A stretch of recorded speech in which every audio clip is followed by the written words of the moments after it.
धर्मत परिवार। सबसे पहले मैं धन्यवाद देना चाहूँगी तेरापंथ युवक परिषद विले पार्ले और टीपीएफ का, जिन्होंने मुझे अपॉर्चुनिटी दी कि मैं आपको थोड़ा सा गाइड कर सकूँ अबाउट स्टैम्प ड्यूटी। ये हमारे लिए, जैसे राज जी ने कहा, एक्चुअली हमारा स्पेशली मारवाड़ीज के लिए तो बहुत रुचि वाला विषय है कि हम कैसे टैक्स बचाएं। मेरे हस्बैंड भी सीए हैं, तो जनरली यही क्वेरीज लेके आते हैं कि ये टैक्स बचाना है, ये स्टैम्प ड्यूटी बचानी है, तो कैसे बचाई जाए। मैं बहुत स्पेसिफिक बात करूंगी कि हम फैमिली मेंबर्स में अगर ट्रांसफ़र कर रहे हैं प्रॉपर्टी, तो हम स्टैम्प ड्यूटी कैसे बचा सकते हैं। बिफोर गेटिंग इनटू डिटेल, पहले कोई बता सकता है कि गिफ्ट का मीनिंग क्या है। बहुत सिंपल है, हम जनरली गिफ्ट डीड बनाते हैं तो उसका मीनिंग क्या है, ट्रांसफर कर रहे हैं property, right, without any consideration, मतलब पैसे के लेन देन के बिना किसी पैसे के लेन देन के या कंसिडरेशन अमाउंट के आप प्रॉपर्टी की ओनरशिप एक पर्सन से दूसरे पर्सन के फेवर में ट्रांसफर कर रहे हैं, भले वो इमूवेबल प्रॉपर्टी हो या फिर मूवेबल प्रॉपर्टी हो। ठीक है, तो पहले कैसा था अब तक बेसिकली कि जनरली गिफ्ट करते थे जब आप, तो एक गिफ्ट डीड बनानी होती थी। जैसे पिताजी अपने बेटे के फेवर में अगर गिफ्ट कर रहे हैं प्रॉपर्टी इमूवेबल, तो एक गिफ्ट डीड बनाई जाती थी और उसके बेसिस जो मार्केट वैल्यू होती थी प्रॉपर्टी की, उसका 2% of the market value as a stamp duty आपको पे करनी होती थी, और फिर वो आप रजिस्ट्रार ऑफिस में जाके रजिस्टर करवाते थे, करेक्ट। तो आज भी यही है, बट एक थोड़ा सा चेंज आया है। जहाँ तक 2% की बात है, तो अगर आप गिफ्ट कर रहे हो प्रॉपर्टी, हस्बैंड या वाइफ, बेटा बेटी, माताजी या पिताजी, या फिर जैसे लीनियर असेंडेंट्स या लीनियर डिसेंडेंट्स, मतलब माताजी पिताजी को अगर आप ट्रांसफर कर रहे हैं या फिर बेटा बेटी को, तो अब तक 2% होता था stamp duty. But now from 24 अप्रैल 2015 एक अमेंडमेंट आया है जो हम सबके लिए बहुत खुशी की बात है, जिसके तहत ऐसा है कि अगर हम गिफ्ट कर रहे हैं प्रॉपर्टी, जैसे हस्बैंड वाइफ, बेटा बेटी, ग्रैंडसन ग्रैंड डॉटर, मतलब पौत्र और पौत्री को अगर हम ट्रांसफर कर रहे हैं प्रॉपर्टी या गिफ्ट कर रहे हैं, तो हम 200 रुपीज के स्टैम्प पेपर पर कर सकते हैं।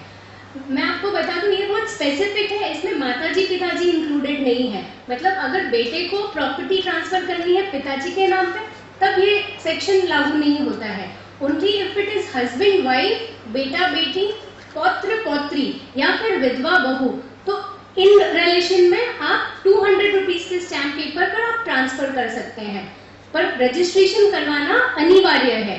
और रजिस्ट्रेशन वैल्यू इज 30,000 रुपीज या फिर 1% of the market value of the property, which ever is less. दोनों में से जो लेस है वो value will be the registration fees of the property. Registration fees of property, मतलब आप रजिस्टर कराएंगे तो वो फीस आपको पे करनी होगी। मतलब 200 रुपीज प्लस जो 30,000 है, उतने से पैसे में अभी आप ट्रांसफर करवा सकते हैं। वो 2% स्टैम्प ड्यूटी वाला जो फिगर था वो हट गया है with respect to specific relation. एक और चीज इसमें है कि रेसिडेंशियल प्रॉपर्टी और एग्रीकल्चरल लैंड, बस ये दो चीज ही आप ट्रांसफर करा सकते हैं 200 रुपीज के स्टैम्प पेपर पर। अगर कमर्शियल प्रॉपर्टी है तब आपको 2% वैल्यू देना पड़ेगा। आई होप मैं क्लियर हूँ। सिर्फ रेसिडेंशियल और एग्रीकल्चरल लैंड, रेसिडेंशियल और एग्रीकल्चरल लैंड अगर आप ट्रांसफर कर रहे हैं तभी 200 रुपीज वाला ये प्रोविजन लागू है। अगर कमर्शियल प्रॉपर्टी अगर आप ट्रांसफर कर रहे हैं तो 2% स्टैम्प ड्यूटी लगेगी पूरी, ठीक है।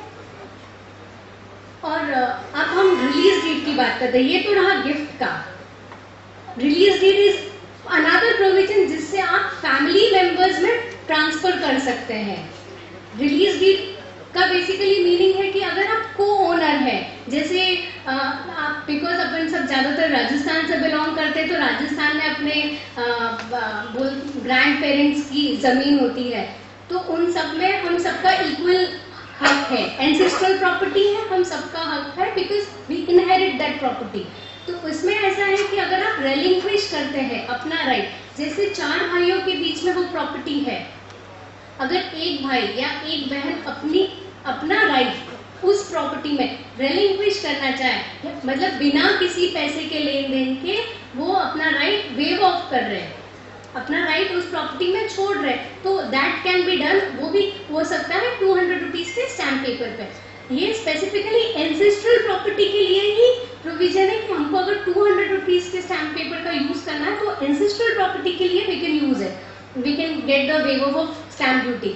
अगर नॉर्मल प्रॉपर्टी है, जैसे मुंबई में अगर 4 जन में एक कोई प्रॉपर्टी है जिसमें हस्बैंड वाइफ माताजी पिताजी चारों ही है अगर ओनर, और इसमें अगर आपको वेव ऑफ करना है, जैसे अपनी जैसे पिताजी को राइट बेटे और बहू के फेवर में ट्रांसफर करना है तो गिफ्ट वाला प्रोविजन यूज करना पड़ेगा, वहां पे रिलीज डीड वाला प्रोविजन काम नहीं आएगा।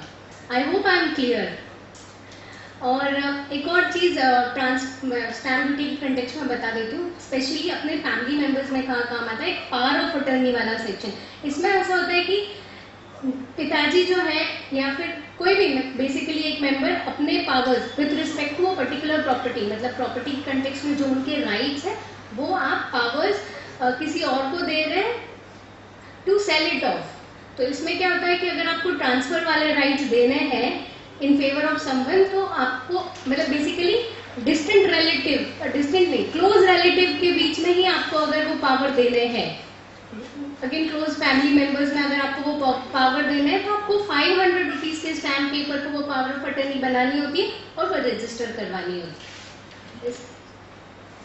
मेरा टॉप और एक और पार्टीशन डीड करके भी है आता है, जिसमें जो फैमिली प्रॉपर्टी है जिसमें पार्टीशन का जो होता है उसमें कैसे स्टैम्प ड्यूटी पे करनी होती है, वो एक एलाबोरेट टॉपिक है जो मैं आज नहीं कवर कर रही हूँ, कभी समय मिला तो वो भी डिस्कस करेंगे। आज समय की सीमा है, इस हिसाब से मैंने ये 3 टॉपिक कवर किए हैं।